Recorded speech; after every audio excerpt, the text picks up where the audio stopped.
लगातार जारी है। बैठक में तमाम बड़े उच्च अधिकारी मौजूद हैं। आपको बता दें कि बीजेपी ने कानून व्यवस्था को बनाया था चुनावी मुद्दा। घोषणा पत्र में था कानून व्यवस्था प्रमुख मुद्दा।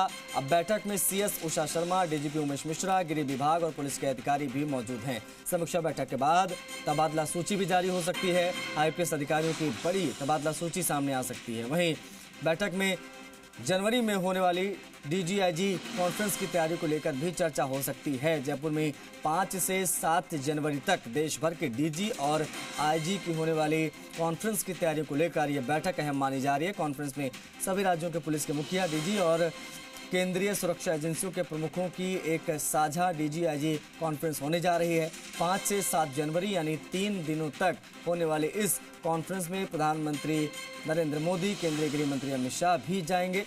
उनके साथ राष्ट्रीय सुरक्षा सलाहकार यानी अजीत डोभाल भी कॉन्फ्रेंस में शामिल होंगे।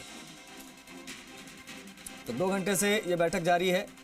किन किन विषयों पर ये बैठक हो रही है वो भी आपको बता दें, क्योंकि लॉ एंड ऑर्डर की जो सिचुएशन रही है उसको चुनाव में बीजेपी ने बड़े मुद्दे के तौर पर पेश किया, अपने घोषणा पत्र में इसे शामिल किया और इस वक्त ये बैठक जारी है।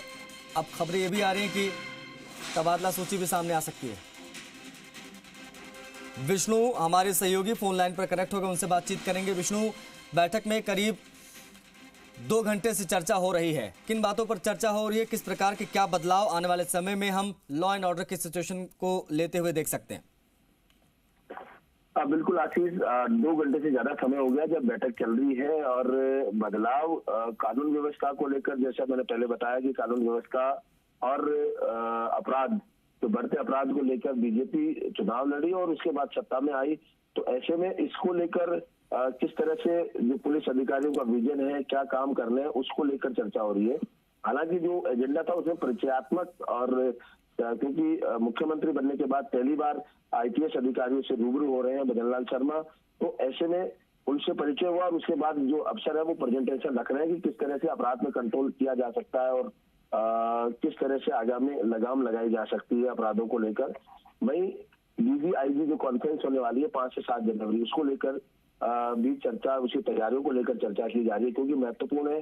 पहले ये बैठक दिल्ली में थी पिछले साल और अब राजस्थान में इस साल है। तो ऐसे में देश भर के करीब 80 डीजी और आईजी रहेंगे, उसके अलावा 150 इंटेलिजेंस अधिकारी रहेंगे और 50 एटीएस और उसके अधिकारी रहेंगे एसओजी के।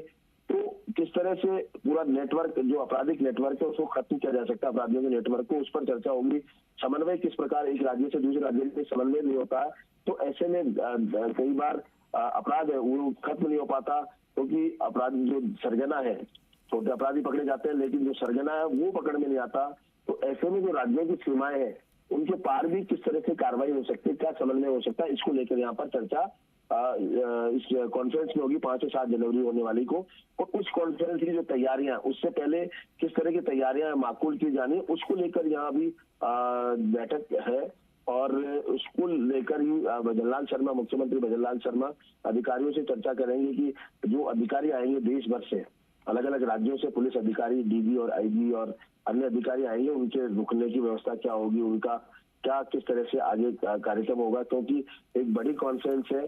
तो उसको लेकर चर्चा यहाँ पर की जा रही है। ये जो तबादले की बड़ी चर्चा हो रही है विष्णु की, इस बैठक के बाद में तबादला सूची सामने आ सकती है, तो क्या माना जाए काफी बड़ी तबादला सूची होगी और मुख्यमंत्री अपने हिसाब से अधिकारियों की तैनाती करेंगे?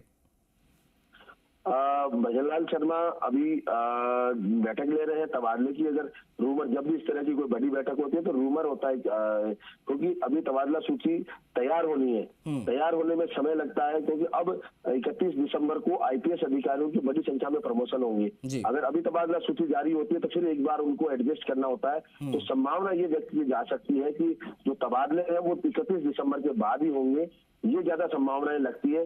हालांकि सरकार जो प्रमुख पद है उन पर तबादला है वो कर सकती है और ये किए जा सकते हैं, क्योंकि जहां जिन पदों का प्रमोशन से इफेक्टेड नहीं हो उन अधिकारियों के, उनके तबादले फिलहाल किए जा सकते हैं। लेकिन संभावना ये व्यक्त की जा रही है कि दिसंबर में ही के तबादले किए जाए, उससे पहले कैबिनेट की है वो मंत्रिमंडल के नाम सामने आएंगे।